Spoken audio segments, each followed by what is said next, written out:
Well, we welcome Dr. Bradley Nichols tonight. Today he teaches modern German history at MU, and he's going to talk to us about the 1936 Olympics. And part of this is this is a capital read program, and one of the books is called Fast Girls, and it's a novel of the 1936 Olympics. So I think he probably has a lot to say that we can learn tonight. So welcome, Bradley. Thank you. We'll keep the chat screen open if you have questions. Right.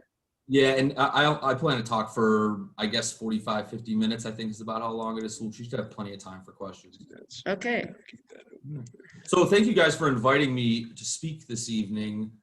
And of course, I want to thank everyone here for attending.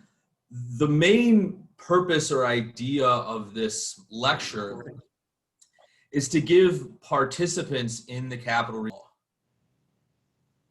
Germany had in fact signed a naval treaty with the British in 1935, so just a year before the Berlin Olympics, in order to avoid the kind of arms race, naval arms race, that had created such friction between the two countries in the decades before World War I. And there were encouraging signs here, particularly in Britain's response to the occupation or remilitarization of the Rhineland in March of 1936. According to the terms of the Versailles Treaty, Germany was prohibited from stationing military personnel in this region here, the Rhineland encircled, on the western edge of the country, which was intended to serve as a kind of buffer zone for France.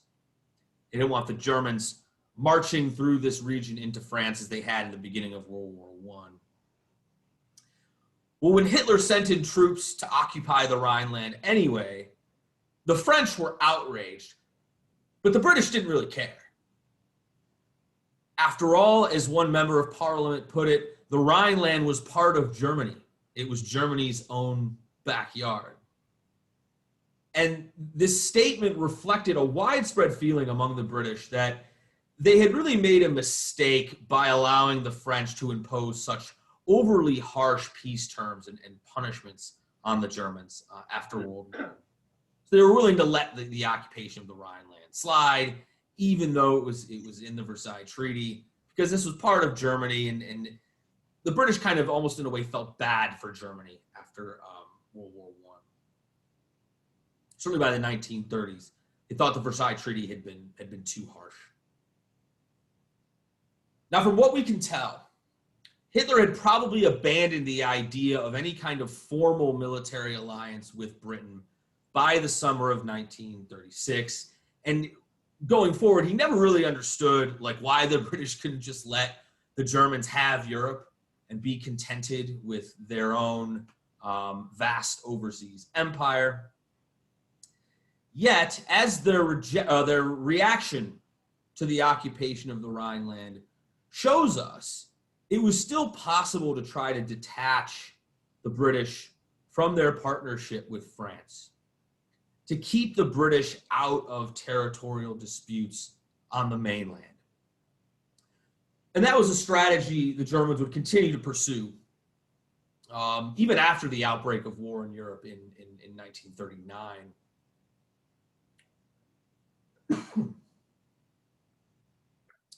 While courting the British, Hitler simultaneously attempted to improve relations with other European countries as well, especially those where the government in power shared his hard-line anti-communism. That meant Italy, first and foremost. Excuse me. Italy, which had become an international outcast as a result of its unprovoked and widely condemned invasion of Ethiopia in the autumn of 1935.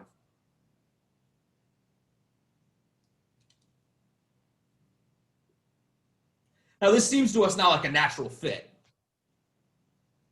given that both Germany and Italy were fascist dictatorships. The truth, though, is that they had actually been at odds with one another throughout the early 1930s over the question of who would enjoy influence over Austria, which of course lay between them, between Germany and Italy. That being said, in Italy's diplomatic isolation following the invasion of Ethiopia, Hitler saw an opportunity to shore up his southern flank and draw a former adversary into the German camp.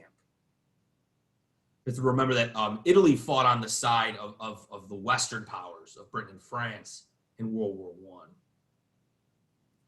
A similar calculation informed Germany's overtures to the various successor states of East Central Europe that I mentioned before. And here, the deficiencies of the post-World War I settlement really gave Hitler a decided advantage.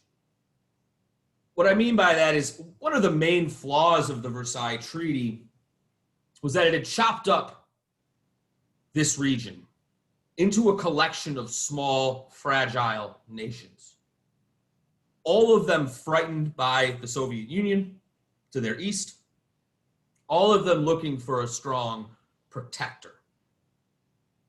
That protector was supposed to be France, but France is pretty far away. Germany seemed the more reasonable option, the more reasonable protector that these smaller countries in Eastern and Central Europe should look to for leadership. That didn't necessarily mean that the successor states automatically looked to Germany to fill this role. Like Italy, they needed some convincing to side with the Nazis, but they were at the very least amenable to the idea of cooperation with Hitler's government. And all of this goes a long way toward explaining why the Olympics were so important to the Nazis, because they offered a platform for winning over potential allies to the German cause, for laying the groundwork for the war of aggression Hitler had always envisioned by amassing an international coalition, an international, if not fascist, then right-wing coalition. As a political showpiece, the Olympics offered a direct line of communication to the outside world, transcending the limits of conventional one-on-one diplomacy and bypassing international bodies like the League of Nations, which Germany had withdrawn from in 1933. This is one aspect of why the Olympics were so important to the Nazis. It offers this ideal opportunity to win over potential foreign allies. But there was something else going on here, too. Given its blatant persecution of German Jews, not to mention domestic political opponents, the Nazi regime had a highly unfavorable reputation among broad swaths of the population in the Western democracies, not least in the United States. From the very beginning of Hitler's reign, in fact, there had been a small but vocal anti-Nazi protest movement in America, which had grown even louder in its criticism by 1936, particularly after the enactment of the infamous Nuremberg race laws in 1935, which effectively made German Jews second-class citizens, as well as after Germany's intervention in the Spanish Civil War on the side of the fascists in 1936. Probably more than anything else, though, it was the Olympics that revealed the full magnitude of the PR problem the Nazis had to contend with in the West. The International Olympic Committee had originally awarded the Games to Berlin in 1931, so before the Nazis came to power. And part of the rationale here was that Berlin was supposed to be the site of the Olympic Games back in 1914, which had to be canceled because of the onset of World War I, that this was a way to kind of make up for that. Well, after Hitler's appointment as Chancellor of Germany in 1933, the International Olympic Committee, they grew fearful of accusations that they were condoning anti-Semitism, that they were condoning human rights abuses, and they seriously discussed whether the venue should be changed, whether the Olympics should be held somewhere else, not in Germany, not in Berlin. They were dissuaded from doing so by Hitler's assurances, lies, that Jewish athletes would be allowed, that German Jewish athletes would be allowed to participate, that there would be Jewish athletes on the German national team. The decision by the International Olympic Committee to go forward with holding the games in Berlin ignited a firestorm of controversy. And the debate over whether or not to participate in the games was particularly fierce in the United States. There was substantial support for a boycott within the American Amateur Athletic Union, within the American Olympic Committee. But a boycott was ultimately torpedoed by the president of the American Olympic Committee, a man named Avery Brundage. Why? Why did Brundage insist that America take part in the Berlin Olympics? Because he was an anti-Semite and a Nazi sympathizer who privately attributed the boycott movement to a quote-unquote Judeo-communist conspiracy hell-bent on weakening America's standing in the world. And Germany's standing, too. This claim repeated a constant theme of Nazi rhetoric, that Jews and communists were somehow in league in a global conspiracy to undermine Germany. In what Brundage apparently thought was a good argument, he pointed out that it would be hypocritical to condemn the Nazis for their bigotry, since his own sports club in Chicago didn't accept Jews as members. Brundage did advise his counterpart in Berlin to at least put one Jew on the German team, to sort of for the sake of appearances, and the latter complied with this. They chose the fencer Helena Meyer on the grounds that she was only a quote-unquote half Jew. But this was the extent of Brundage's tolerance. This was the extent to which Brundage cloaked his prejudices with the public stance that sports must be kept free from politics, all the while pressing his own political agenda and that of the Nazis as well. Nevertheless, even though it fell apart, the boycott campaign in the United States and elsewhere worried the Nazis. It worried them enough that they felt it was necessary to give Berlin a makeover and tamp down on the public demonstrations, public manifestations of racism, so as not to offend international opinion.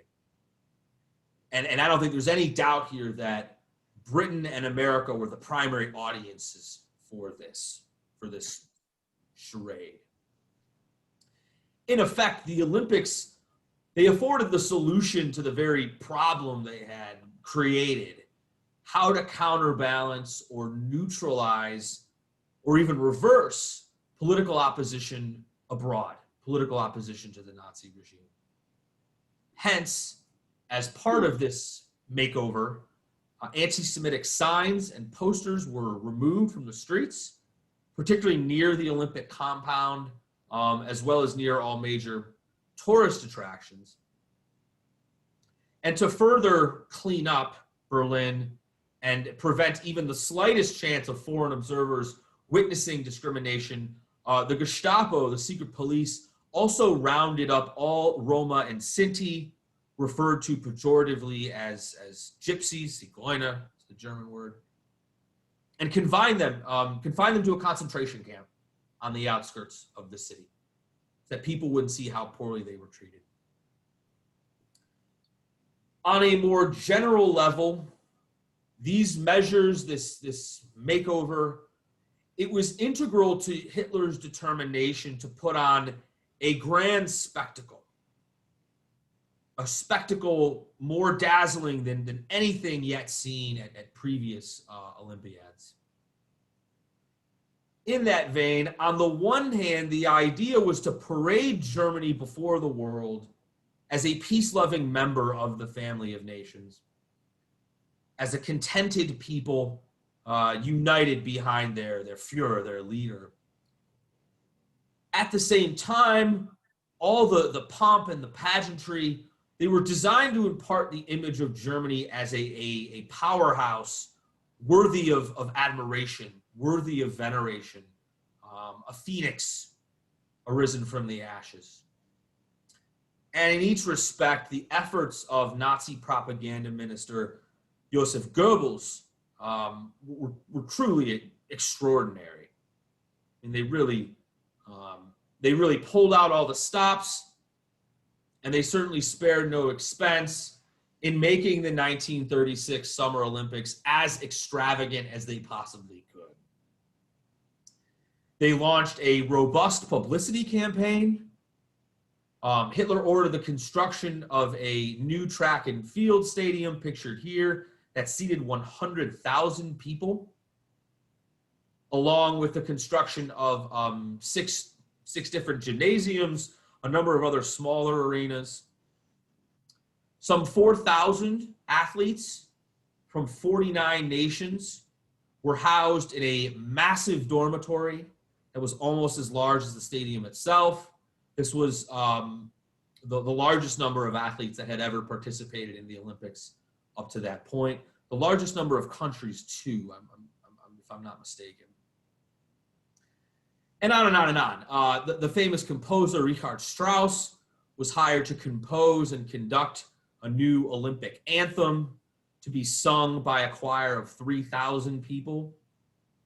And of course, if any of you were at the program, a library program a few weeks ago, you know the director Leni Riefenstahl was commissioned to document the games on film and ended up producing a cinematic masterpiece, despite its politics, that set new standards for the representation of sport on film. And the games, the 1936 Summer Games, they represented a milestone, really, in the history of the Olympics in a number of other ways, too. It was the first time that the competitions were broadcast live on the radio all around the world. It was the first time the Olympic Games were televised, albeit on a very small local network with horrible reception. It was also the first instance of the iconic torch relay from Mount Olympia, which was apparently Goebbels' idea, and which is pretty unsettling. Try not to think about that the next time you watch the Olympics. If you watch the opening ceremony when the torch relay is brought in. As for foreign visitors, they were treated to all kinds of exhibitions and galas and shows and various forms of entertainment, not to mention some truly lavish and wild parties. All the while, of course, Hitler remained at the center of attention, presiding over the opening ceremony, leading a parade through the city in his motorcade. He attended a wide variety of contests, and generally presented himself as a generous host, a benevolent national figure, a leader cheered and adored by the masses everywhere he went. Significantly, though, Hitler also spent a lot of time during the Olympics meeting with foreign dignitaries. From the Tsar of Bulgaria to the Crown Prince of Italy, to all sorts of ambassadors and ministers from Hungary, Romania, and elsewhere. So the question is, did all of this work? Did it have the desired effect? did it enhance the prestige of the Third Reich and facilitate Hitler's foreign policy objectives? Again, this goal of amassing an international coalition behind Nazi Germany. Did this work?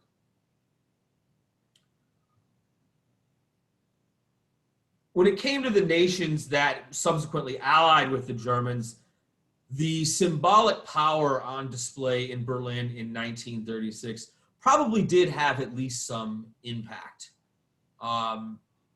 especially since, apart from this awe-inspiring spectacle, the Germans won the most medals in the 1936 Olympic Games, 89 in total. There are definitely other factors to consider here as well, though. It's no coincidence that the formation of the so-called Rome-Berlin axis between fascist Italy and Nazi Germany, this occurred just a few months after the Olympics. But that was mainly because Italian dictator Benito Mussolini had alienated pretty much every other major power by this point through his refusal to pull out of Ethiopia.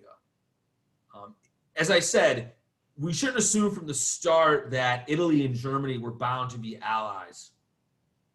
Because in fact, Mussolini, he was willing to work with the French or the British if it meant he could expand Italian territory, as the Italians had back during World War I.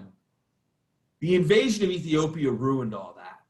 It ruined all that, and throwing in his lot with a resurgent Germany seemed to Mussolini to be the only course of action that would enable future aggrandizement for Italy.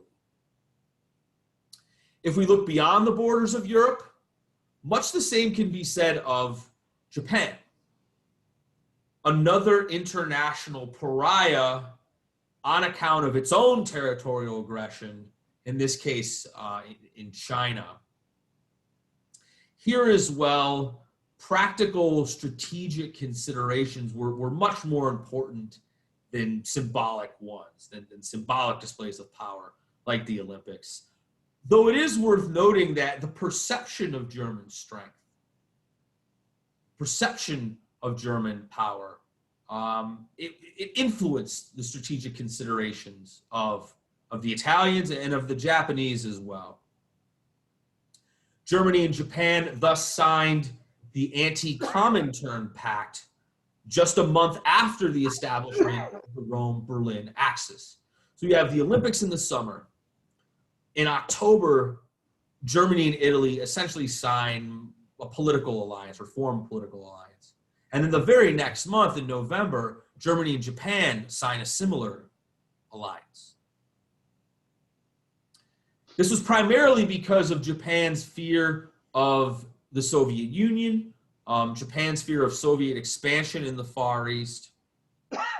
That's the international context in which Germany and Japan became allies, more or less.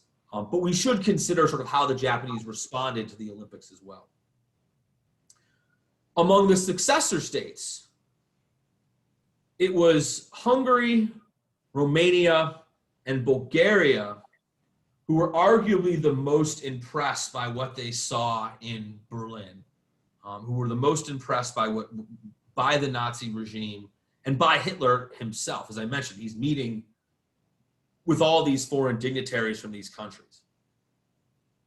However, the eventual agreement of these countries, Hungary, Romania, and Bulgaria, their eventual agreement to join Germany, to join the Axis, it likewise had more to do with strategic calculations, with anti-communism, namely, and with the realities of German military might.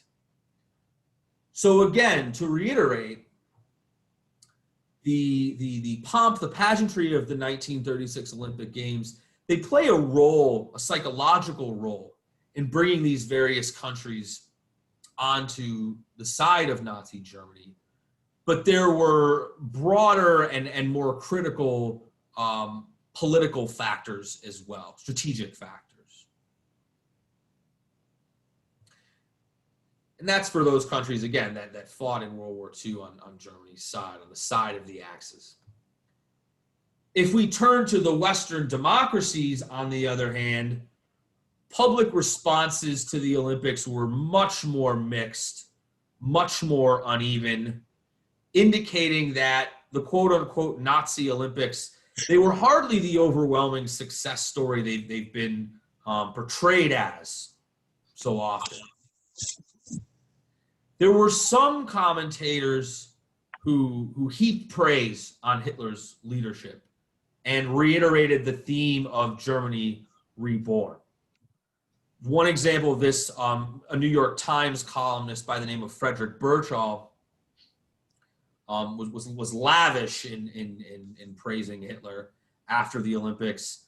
He's even been accused by one historian of, quote, sounding like a hack on Goebbels' payroll, unquote. So there were some people who had positive reactions. For the most part, though, British and American reporters thought the whole thing was a bit too orchestrated, a bit too stage managed, a bit too perfect.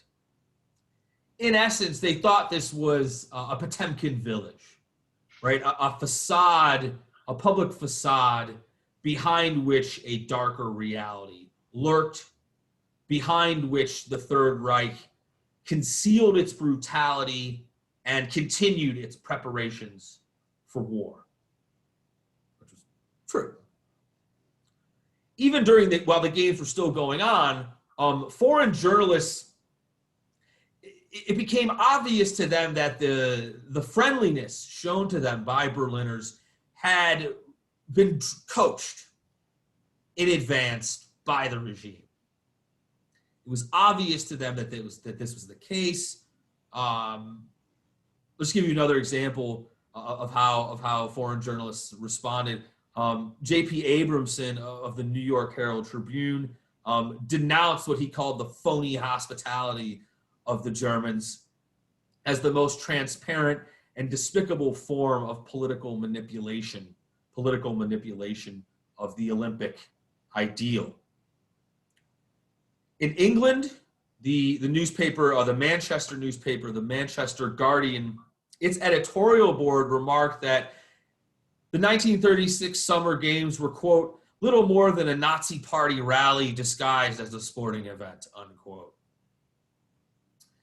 So if anything, rather than softening hostility or suspicion toward Germany, the Olympics actually intensified it in the Western democracy.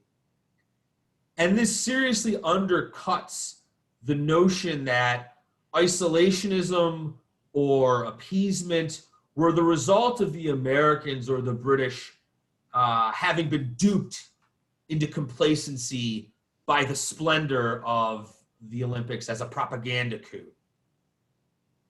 Really just doesn't add up. It doesn't work. Attending the games did help normalize the Nazi system to a certain degree. It conferred upon Hitler an air of legitimacy. It gave him an air of respectability. But I think the larger truth is that people really saw in the 1936 Summer Olympics what they wanted to see. If you were favorably disposed towards Hitler and the Nazis, and you were an American in the 1930s, you probably saw this as a glorious indication of the greatness of the Third Reich. If you hated the Nazis, if you hated Hitler, you saw this, as I said before, as a manipulated showpiece. As this image, I think, here really conveys quite well Goebbels leading this gaggle of Olympic athletes in lockstep. Coverage of the Olympics, media coverage, media responses during and after the fact, they didn't really move the needle of public opinion one way or the other in Britain or the United States, which means we probably ascribe more significance to the 1936 Olympics now than contemporaries did at the time. And this also leads us to a broader conclusion, and I'll finish with this, that while Americans were far from uniformly hostile to Nazi Germany in the summer of 1936, they weren't exactly all that fond of it either. So with that, I'll conclude a little bit. I guess it wasn't actually 15 minutes. And I'd be happy to take any questions you have, and thank you for your attention. Thank you. Thank you. Bradley, in the book, were there Americans who were part of the Olympic team? Some were interested in boycotting. Is that, I mean, whatever happened with that? Yeah, so within the American Amateur Athletic Union, there was actually just a bare minority. They voted on this. The head of the AAU, they voted on whether to do a boycott, and they lost by just one vote. Really? Wow. Yeah, so there was a significant amount of willingness, a significant spur to initiate a boycott of the games so that Americans could not participate. In the American Amateur Athletic Union, they lost out by one vote. The margin wasn't quite that close within the American Olympic Committee. Nevertheless, if you were an athlete and you were put on the team, even if you had political reservations, you were still going to go because you wanted to compete. And here again, the rationale that politics should be kept out of sports really served as kind of an excuse.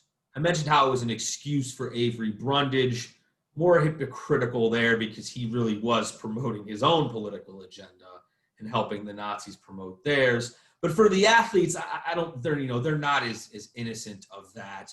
Most of the athletes who went, minus Jewish American athletes, of which there were several, they didn't really have that much against Hitler's regime, or they just didn't really care about politics. But there were a number of them who, at least members of the American Amateur Athletic Union, who were strongly against this and really launched a pretty extensive public relations campaign to try to prevent Americans from taking part. Okay. But for those who went, they kind of they went along because they wanted to compete. They wanted to try to win. Sure. Some of them held their noses in that respect, particularly Jewish American athletes. Marty Gleck is one example of this, who was also a track and field star, like Jesse Owens. Mm-hmm. Some Jewish American athletes were actually removed from the team. It's never been entirely clear whether this was done to appease the Nazis, to placate the Nazis, or whether it was just that they weren't the best athletes. There's debate about this. But for the most part, Americans who didn't like the Nazis, who competed, who participated, they just held their noses, basically. This kind of relates, I guess. Can you talk a little bit about, was it the BUND or BUND groups that were in this country, how extensive those were? I think I read something once that there were some in St. Louis, and I don't know. Yeah, so the German-American BUND, their most famous or infamous moment in the sun was when they held a pretty large rally in Madison Square Garden. I think this was in 1938. Can't remember exactly what year. But as far as them having a chapter in St. Louis, that's largely a reflection of the high proportion of German settlement in Missouri, in other parts of the Midwest. The German-American BUND was exactly what it sounded like. I mean, most of its members were German Americans, immigrants or the descendants of immigrants, as well as others on the far right who were Nazi sympathizers. They, of course, were totally in favor of America participating in the Olympics. But it is worth remembering not just that there was pretty widespread anti-Semitism in the United States in the 1920s, 1930s. Henry Ford's a good example of this. Henry Ford Motor Company, was a notorious anti-Semite. But also that there was some sympathy, a great deal of sympathy, in fact, for the Nazi regime. And the German-American BUND was at the forefront of that, definitely. Okay. I have another question. Was Olympia, Leni Riefenstahl's film, how was it distributed? Was it shown in this country, internationally, or how was it, distributed, I guess? I'm not. I mean, could someone have gone to, a theater in New York and seen that, or was it just, limited? You would probably have to find like an art house cinema in a major American city to see it. But as far as I recall, Olympia was screened at the Cannes Film Festival and won a number of awards there. As far as sort of how hard you'd have to look to find a venue to see it, that I'm not sure about. But it was certainly something that during and after the war, a lot of American propaganda put out by the War Department used clips from Olympia, and particularly from Riefenstahl's previous film, Triumph of the Will, to sort of stereotype or cast the Germans as these kind of, robotic automatons all marching in lockstep. My sense is that's how most Americans became familiar with the film or became familiar with its imagery, more so than any direct screening. Just because it was sort of reproduced, or it was sort of recycled and used against the Nazis during World War II, and to some extent afterward as well. But it really was, I mean, like if you watch like an NFL game today, or a college football game today, or the Olympics for that matter, a lot of the camera framing and setup and the shots they use and all of that, it comes directly from what Riefenstahl did. I mean, yes, she was a Nazi, but she was a brilliant and pioneering filmmaker. And that kind of impact must have been distributed. It must have happened in some way, because we now use sort of the same techniques and have really probably since I think the 60s is when a lot of the conventional or the conventional means of filming sporting events really locked into place, and Riefenstahl was essential in that. Yeah. Well, it's a beautiful film in a lot of ways. I hadn't seen it before. I just read about it. And well, yeah, it's the introduction. You guys watched it in its entirety a couple weeks ago, is that right? Yeah, yeah. Well, no, we just watched part one. Just part one. Yeah.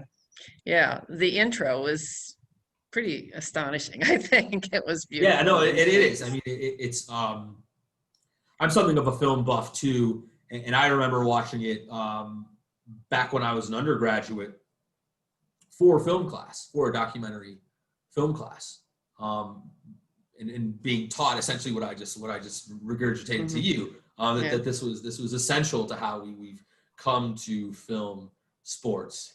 Context, unsavory to say the least. Same thing with Triumph of the Will, right? I mean, it's a powerful piece of propaganda and dark art, I would say. Yeah. Okay. Any other questions? Yeah, this is Chuck. Can you hear me? Yes. I would have a question if the audio is working. I remember learning a story about this Olympics years ago. Jesse Owens made good friends with a German athlete whose last name was Long. I don't remember his first name, but he helped Jesse get past his initial hang-ups and so forth, and then go on to do well. And then, of course, Jesse won several gold medals. But this German man named Long was despised by Hitler because of his friendship with Jesse Owens. And Hitler made sure that man, when he was a soldier later, got sent to the front and did not survive the war. Do you know this story at all? Or? Yeah, I know that Jesse Owens was befriended by some German athletes. I can't remember specific names or what happened to them, but what I can say in response to that is there were several members of the German national team. As I said, they didn't let German Jews compete except for Helena Meyer, the one example, because she was, according to Nazi race laws, a quote-unquote half Jew. But they did, again, for appearance's sake, allow certain athletes, German athletes, who were political opponents to participate.